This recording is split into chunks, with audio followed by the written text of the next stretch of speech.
Friends, welcome to my YouTube channel. तो आज की इस वीडियो में हम बेसिकली फिर एक न्यू जॉब अपॉर्चुनिटी के साथ हाजिर हुए हैं। ठीक है, आपने सिंपल क्या करना है कि डिस्क्रिप्शन में आपको लिंक देख दिया गया है, आप सिंपल उस लिंक पर क्लिक करें और आपके सामने इस तरह का कुछ पेज ओपन हो जाएगा। ठीक है, नेशनल बैंक ऑफ पाकिस्तान की बेसिकली ये जॉब्स हैं, गवर्नमेंट जॉब्स हैं, HR ऑफिसर की 2022 के हवाले से, और मेल्स और फीमेल्स दोनों के लिए हैं, और पाकिस्तान के किसी भी सिटी किसी भी प्रोविंस से आप अप्लाई कर सकते हैं।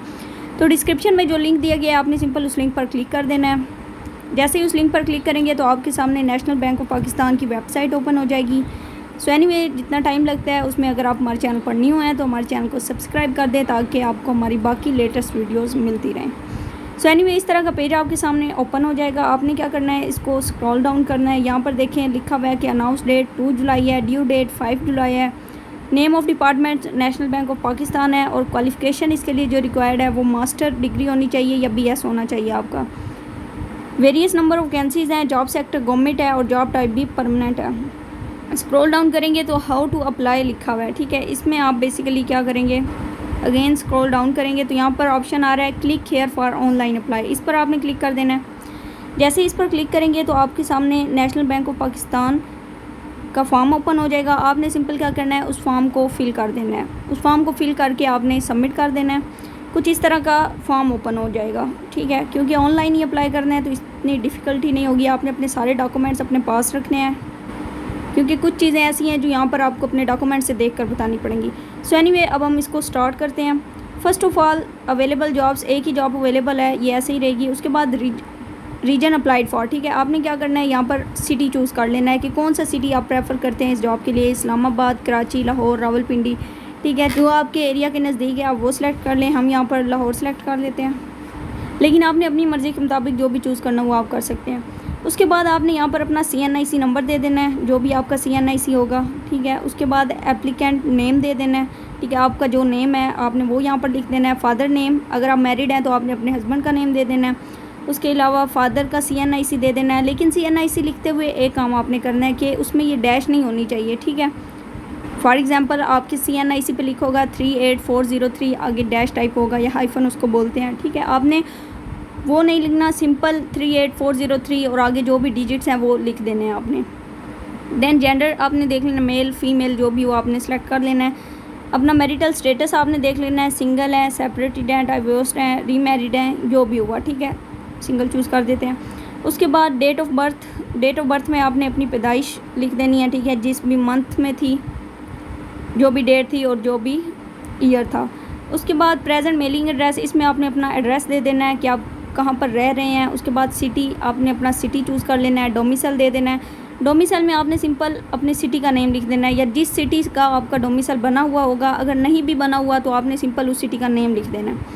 मोबाइल नंबर आपने अपना दे देना है। लैंडलाइन नंबर दे देना है। लैंडलाइन नंबर मस्ट है, यहाँ पर अगर एक चीज़ भी आप स्किप करते हैं तो बेसिकली आपको वो फॉर्म एक्सेप्ट नहीं करेंगे। ठीक है, उसके बाद व्हाट्सअप नंबर दे देना है। व्हाट्सअप नंबर बेशक आप वही दे दें जो आपका मोबाइल नंबर होगा। ठीक है, अगर उस पर व्हाट्सअप बनी हुई है तब। उसके बाद ईमेल ID आपने अपनी दे देनी है। Gmail दें, ईमेल दें, कोई बात नहीं। उसके बाद आपने रीटाइप उसको कर देना है। Then educational information, educational information में आप यहाँ पर SSC भी चूज़ कर सकते हैं, मैट्रिकुलेशन भी कर सकते हैं, O लेवल भी कर सकते हैं, जो आपकी हो। ठीक है, उसके बाद स्पेशलाइजेशन मींस उसमें आपका कौन सा सब्जेक्ट आपने मतलब स्पेशलाइजेशन की, कंप्यूटर साइंस थी, बायो थी, फाइन आर्ट्स थी, या जो भी आपने चूज़ करनी हुई। उसके बाद ईयर ऑफ पासिंग, क्या आपकी डिग्री कंप्लीट कब हुई, ये आपकी बेसिकली जो मैट्रिक की सनद होगी उस पर लिखा हुआ होगा, या रिज़ल्ट कार्ड पर लिखा हुआ होगा कि वो कंप्लीट कब हुआ। तो आपने उस हवाले से सबसे पहले मंथ लिख देना है, देन डेट लिख देनी है, देन ईयर लिख देना है। सम टाइम क्या होता है कि सनद पर पहले डेट होती है फिर मंथ होता है, लेकिन आपने जो यहाँ पर दी गई है इन्फॉर्मेशन, पहले month then date then year. Okay, उस हिसाब से लिखना है। एग्ज़ाम बोर्ड लिख देना है कि आपका बोर्ड कौन सा था, लाहौर था, इस्लामाबाद था, सरगोदा था, फैसलाबाद था, जो भी था आपने वो लिख देना है। देन आपने अपनी परसेंटेज में यहाँ पर, क्योंकि CGPA उस टाइम नहीं होता तो आपने परसेंटेज में लिख देना है। अगर CGPA आपका है मैट्रिक में तो आप वो भी लिख सकते हैं, लेकिन I think just percentage okay है। आपने अपने मार्क्स की परसेंटेज यहाँ पर लिख देनी है। उसके बाद intermediate means first year and second year का जो रिजल्ट होगा, इसमें आपने सेलेक्ट कर देना है आपने FSC किया है, A लेवल किया है, ICOM किया है, FA किया है या इंटरमीडिएट किया है। तो जो भी आपने किया होगा वो आपने सेलेक्ट कर लेना है।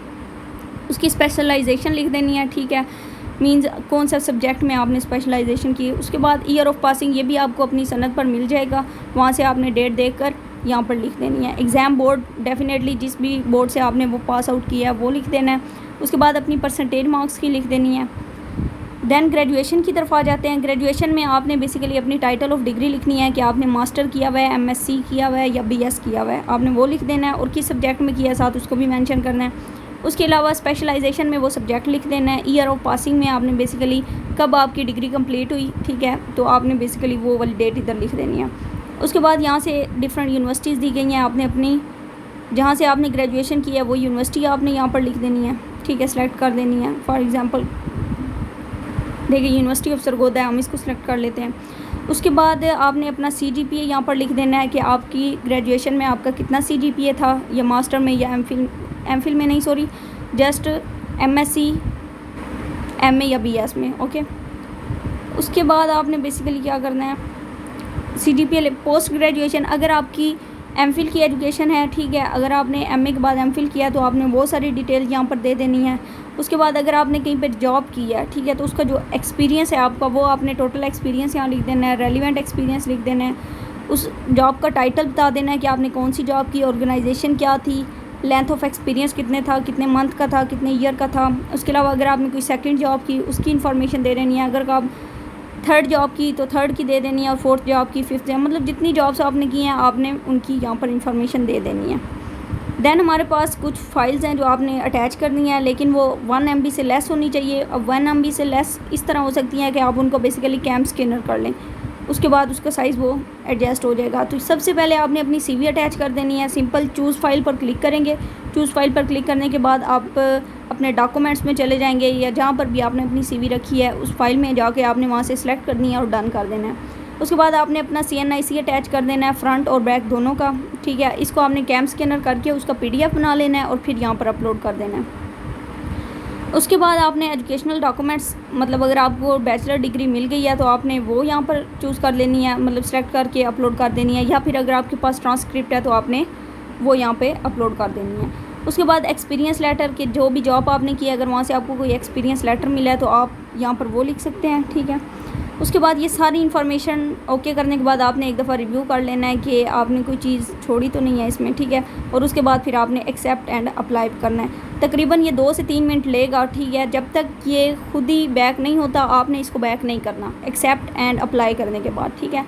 जब ये खुद ही कंप्लीट हो जाएगी लोडिंग तो ऊपर एक लाइन लिखी हुई आएगी, your application is successfully uploaded, ठीक है, या इस तरह कुछ लिखा आएगा कि आपने जो अप्लाई किया है वो हो चुका है। अगर कोई भी चीज़ यहाँ पर मिस हुई तो बेसिकली रेड बॉक्स बन जाएगा वो, तो फिर आपने उसको फुलफ़िल कर लेना है। तो ये सिंपल मेथड था इस जॉब में अप्लाई करने का। जैसे कि स्टार्ट में मैंने आपको बताया कि ड्यू डेट इसकी 5 जुलाई है, तो 5 जुलाई रात 12 बजे से पहले आपने इसको फुलफ़िल करना है ताकि आपके भी चांसेस बन सके यहाँ पर जॉब के। So anyway, thanks for watching, stay home, stay safe, अल्लाह हाफिज़।